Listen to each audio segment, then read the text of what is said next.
ओम गण गणपते नमः। आज आप सुनेंगे षष्ठीला एकादशी व्रत कथा। तो इस कथा को पूरी श्रद्धा से एकग्रचित होकर श्री हरि विष्णु के चरणों में ध्यान करते हुए सुने, ताकि विष्णु भगवान आपकी सारी मनोकामनाएं पूर्ण करें। तो आप सभी के उज्जवल भविष्य की कामना करते हुए शुरू करते हैं षष्ठीला एकादशी व्रत कथा। तो प्रेम से कहिए, विष्णु जी के अनंत स्वरूपों की जय हो, लक्ष्मी जी के अनंत स्वरूपों की जय हो।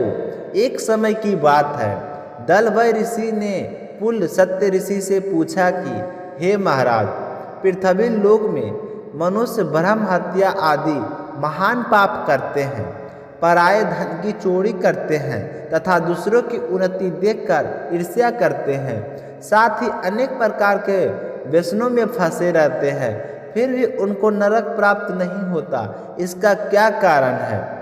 वे ना जाने कौन सा दान पुण्य करते हैं कि उनके सारे पाप नष्ट हो जाते हैं। तो आप मुझे इसके बारे में विस्तार से बतलाइए। तो दाल्मी ऋषि की बात सुनकर पुल सत्य मुनि कहने लगे कि हे महाभाग, कि आपने मुझसे अत्यंत गंभीर प्रश्न पूछा है, इससे संसार के जीवों का अत्यंत भला होगा। इस भेद को ब्रह्मा, विष्णु, रुद्र तथा इंद्र आदि भी नहीं जानते, परंतु मैं आपको यह गुप्त तत्व अवश्य बतलाऊंगा, तुम ध्यान से सुनना। इस तरह कहते हुए बताने लगे कि माघ मास लगते हैं मनुष्य को स्नान आदि करके शुद्ध रहना चाहिए। इंद्रियों को भस्म वंश में करके काम, क्रोध, लोभ, मोह, अहंकार, ईर्ष्या तथा द्वेष आदि का त्याग करके भगवान का स्मरण करना चाहिए।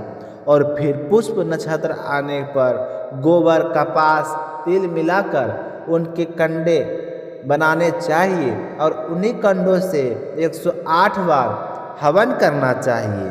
और जिस दिन मूल नक्षत्र और एकादशी तिथि हो तो अच्छे पुण्य फल प्रदान करने वाले एकादशी के नियमों को ग्रहण करें।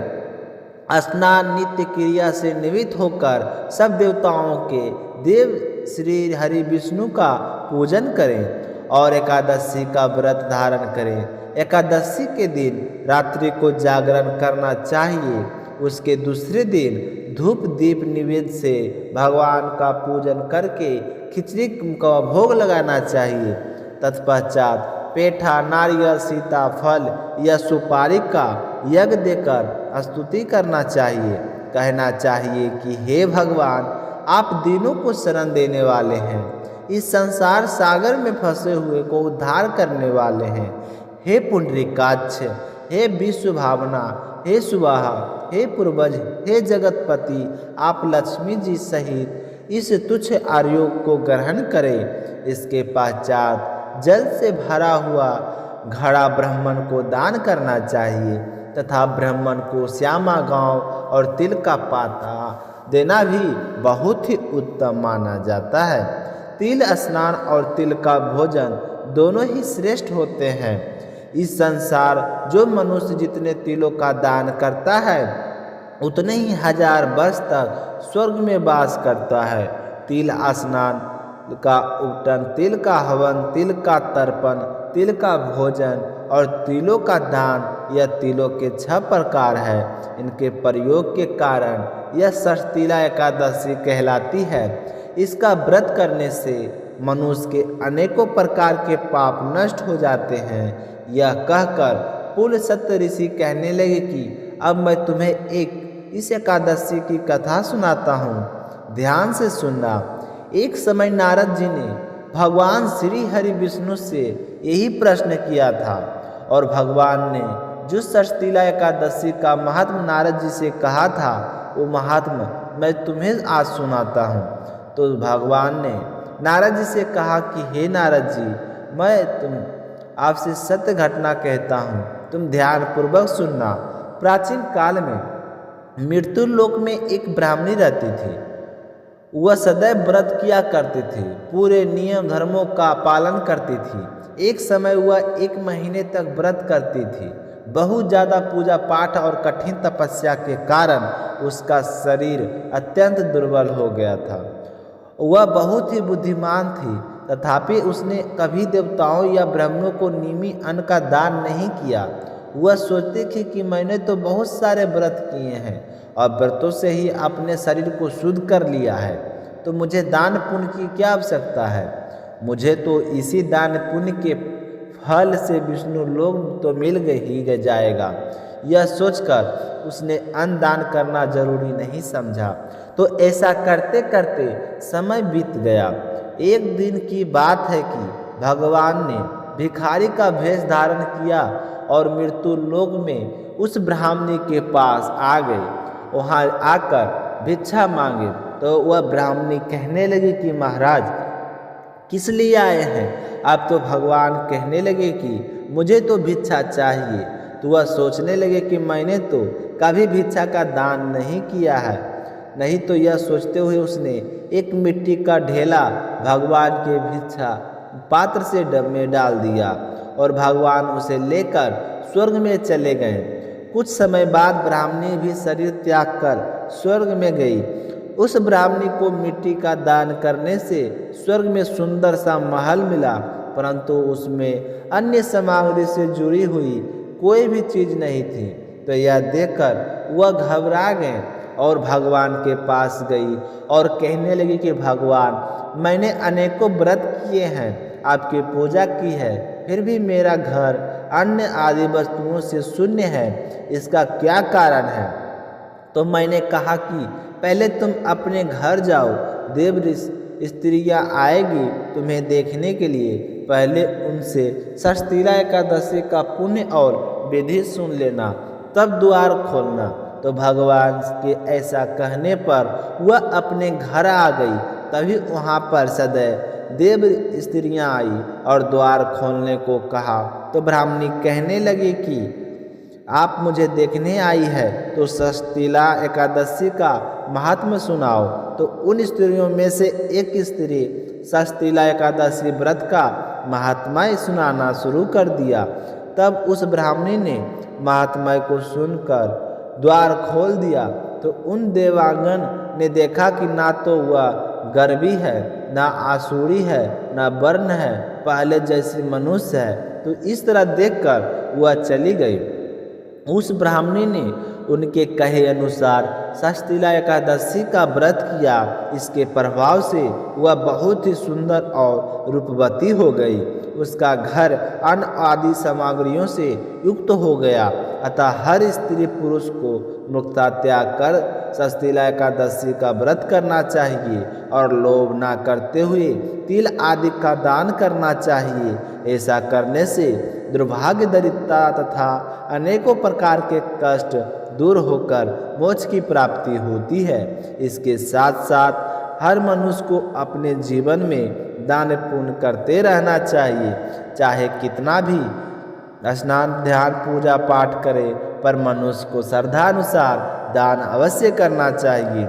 जो मनुष्य अपने जीवन काल में अन्न का दान नहीं करता है तो उसने चाहे कितने भी पुण्य फल किए हो, उसे मरने के बाद स्वर्ग लोक में एक अन्न का दाना तक नसीब नहीं होता। क्योंकि हमने सुना है कि राजा करण ने भी सोने का दान किया था और उन्हें मृत्यु के बाद में स्वर्ग में सिर्फ सोना ही मिला था। तो यह देखकर कारण ही को बहुत ही आश्चर्य हुआ। फिर वह 16 दिन की आज्ञा लेकर पृथ्वी लोक पर आए और अन्न का खूब दान किया। इसलिए हर मनुष्य को अपने जीवन में अन्न का दान जरूर करना चाहिए। अब सुनते हैं अगली कहानी। श्रद्धा भाव से सुनते रहिए। शिव महापुराण के अनुसार पुरान समय में एक दैत्य का राजा दंभ हुआ करता था। वह बहुत बड़ा ही विष्णु भक्त था। कई सालों तक उसको संतानें नहीं होने के कारण उसने शुक्राचार्य को अपना गुरु बनाकर उसने श्री कृष्ण मंत्र का प्राप्त किया। यह मंत्र प्राप्त करके उसने पुष्कर सरोवर में घोर तपस्या की। भगवान विष्णु उसकी तपस्या से प्रसन्न हो गए और उसे संतान प्राप्ति का आशीर्वाद दिए। भगवान विष्णु के वरदान से राजा दंभ के यहाँ पुत्र ने जन्म लिया। तो यह देखकर राजा दंभ बहुत ही प्रसन्न हुए और पुत्र का नामकरण संस्कार करवाया गया। पुत्र का नाम शंखचूड़ रखा गया। जैसे ही शंखचूड़ बड़ा हुआ तो उसने पितामह ब्रह्मा जी को प्रसन्न करने के लिए पुष्कर में जाकर घोर तपस्या की। तो उसकी तपस्या से प्रसन्न होकर पितामह ब्रह्मा जी ने उससे वरदान मांगने के लिए कहा। तब शंखचूड़ ने वरदान मांगा कि मैं हमेशा अजर अमर रहूं, कोई भी देवता ना मुझे हरा सके। तो पितामह ने उसे यह वरदान दे दिया और कहा कि वह बद्री वन में जाकर धर्मध्वज की पुत्री तुलसी जो तपस्या कर रही है उससे विवाह कर ले। उधर बद्री वन में तुलसी तपस्या कर रही थी तो वहाँ पिता ब्रह्मा ने दर्शन देकर वरदान मांगने को कहा। तो तुलसी ने कहा कि मैं भगवान श्री हरि विष्णु से शादी करना चाहती हूँ। तो पितामह ब्रह्मा कहने लगे कि दैत्यराज दंभ का बेटा शंखचूड़ है जो भगवान विष्णु का ही अंश है, वह तुम्हारे सामने आएगा और तुम उसे शादी के लिए हाँ कर देना। तो ऐसा कहकर पितामह वहाँ से अंतर्ध्यान हो गए। कुछ समय बाद में शंखचूड़ उसे ढूंढता हुआ वहाँ आ पहुँचा और तुलसी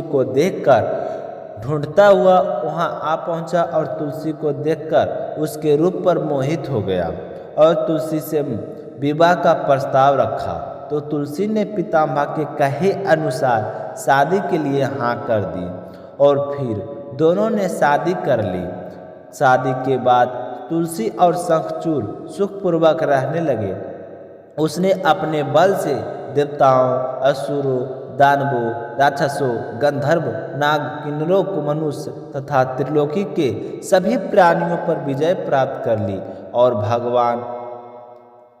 भगवान श्री कृष्ण का परम भक्त तथा शंखचूड़ के अत्याचारों से सभी देवी देवताओं परेशान होकर पितामह के पास गए और अपनी सारी परेशानी उन्हें बताई। तो पितामह उन सब को लेकर विष्णु भगवान के पास गए। भगवान विष्णु ने कहा कि शंखचूड़ की मृत्यु भगवान शिव के त्रिशूल से होगी, अतः आप उनके पास जाएं। भगवान शिव ने चित्ररथ नामक गण को अपना दूत बनाकर शंखचूड़ के पास भेज दिया। चित्ररथ ने शंखचूड़ को समझाया कि वह देवताओं को उनका राज लौटा दे, लेकिन अहंकार के चलते शंखचूड़ ने मना कर दिया और कहा कि वह महेश्वर से युद्ध करना चाहता है। जब भगवान शिव को यह बात पता चली तो वे युद्ध के लिए अपनी सेना लेकर निकल पड़े। इस तरह देवता और दानवों में घमासान युद्ध हुआ, परंतु पितामह के वरदान के कारण शंखचूड़ को देवता का हरा नहीं पाए। भगवान शिव ने शंखचूड़ को वध करने के लिए जैसे ही अपना त्रिशूल उठाया तभी आकाशवाणी हुई कि जब तक शंखचूड़ के हाथ श्री हरि का कवच है और इसकी पत्नी का अस्त्र अखंडित है तब इसका वध करना असंभव है।